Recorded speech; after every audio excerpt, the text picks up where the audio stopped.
Hey guys, I'm Abby with MotorCityNerds, and this is going to be the part 2 to my what could have fixed Game of Thrones, or at least made it more digestible for a mass audience. And yeah, if you could like the video, that would really help me out, or dislike it, or leave a comment. It really helps me out. We're on our way to 2K. We're small, but we're awesome, and we have a good time over here. But yeah, I'll link my other video down below. My part 1, because that's just one big thing. And then this is going to be 2 things, and one of them's pretty basic, so let's get right into it. Now, if you're new here, welcome, but I do break things down and speak in a way so that anybody can pick up what I'm saying. So you could be a casual viewer of the show, you don't have to read the books, you could be a book freak like me and make up your own theories and know every little thing and love all these characters way too much. But yeah, I break things down for everybody here, and I think it's funner because you can get everybody involved. Let's get right into it, because the first one's pretty basic, but specifically, it wasn't where people ended up. I knew everybody wasn't going to be too happy with things. I knew it wasn't going to be this cookie cutter ending, but the pacing, and I understand the writing was subpar, but I will say this until the cows come home. Yes, it is on the writers. Yes, it is on the showrunners. Yes, it is on HBO. There's a lot of factors that go into that. But in the very beginning of this, George R. R. Martin did say the series would be done, and to have tomes of information, imagine if J.K. Rowling would have said, you wanna know what? You're not going to have the last Harry Potter. Just know that Harry comes back from the dead. I'm not going to tell you how. Voldemort's defeated. Not going to tell you how. Like, I'll give you big beats, but you're not going to have a tome of information. That's very different to go off of, but it's still no excuse with the budget they had. I'm not giving them a cop-out. I'm just saying that is a factor. Somebody just pulled up honking their horn repeatedly, acted a damn fool out there, and then I ran out of storage on my camera. But anyway, we're back. Not only was the pacing off, we all know that was the thing. I wasn't upset where people ended up. I was upset at how we got there. But specifically, and like I said, this is not a fail-safe, perfect plan. I'm just going off of basic things they could have done. And one of those is one episode, just one more. And I don't think everybody would be too happy, but it would have helped. And we have just reunions. We have Arya and the Hound back on the road together, going to King's Landing, and we have more of that. We're not going to get the ending that we really want, so give us these. You should have given us fan service. Essentially, that's what you should have done, and it could have been padding, but specifically in that episode, you would have to have Daenerys slipping more into madness, showing that she truly feels alone. She truly has no one she feels she can turn to, and now she's getting crazy. She's getting Mad King vibes, or is she just pissed off?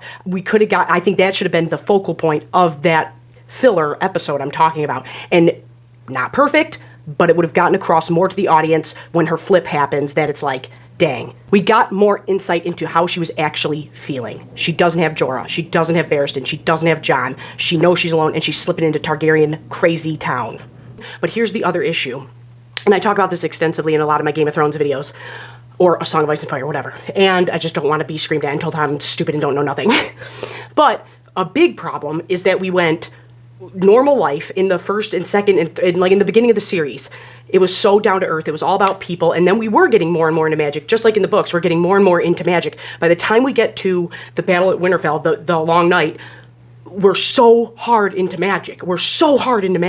And then going back to attacking King's Landing, I felt like it was like hitting the brakes all types of hard and going skirt, turn back to reality now. Besides the dragon stuff, yeah, it was like magic, White Walkers, this, that, skirt, back to reality. And I feel like that was jarring to a lot of people, whether or not they even realized it. So I think that's a big factor here. We get Arya and the Hound back together. We get more with Brienne and Jaime, and I'm not going to get into the terribleness they did with Jaime and Cersei, but we would have had more with Brienne and Jaime. We could have had more reunions. We could have had Sansa talking to people. We could have had a ton of stuff, and it would have been.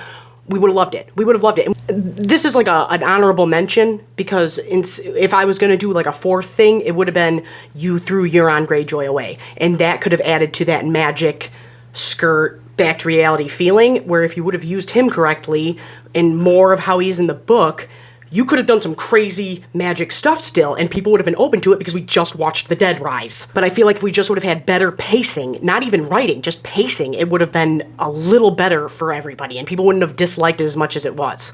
But let's get to the final thing. And this is going to be a quick video for me. The final thing is, now stick with me if you're not a book person. In the books, there's a character named Val. She's called a Wildling princess. She's not really a princess. She is the sister-in-law to the King Beyond the Wall, Mance Rayder. Remember the guy Jon Snow shoots with the arrow instead of letting him get burned to death by Melisandre? Yeah, he has a kid in the books, and there's some baby swapping, and it gets real crazy. Don't even have the baby and stuff. I'm not saying introduce that. I'm saying they should have had Val. And even just sticking her in one of the final seasons, it would have been better off. Because there's always this vibe in the book between John and Val. Like, they have crushes on each other, but they're not really saying it. Plus, Val is an awesome character. Val is such a cool character. I'm just saying, if you would have had that character involved and got her in at some point, people would have been happier knowing John's going to the wall, but he's got his dog. The wall is kind of not a thing and is going to melt eventually. It's going to be a song of spring. We see the grass popping up through the snow at the end. So it's not really like he's at the wall. He's got his BFF Tormund. He's got his dog. And then if he had his girl there... But I feel like they didn't want...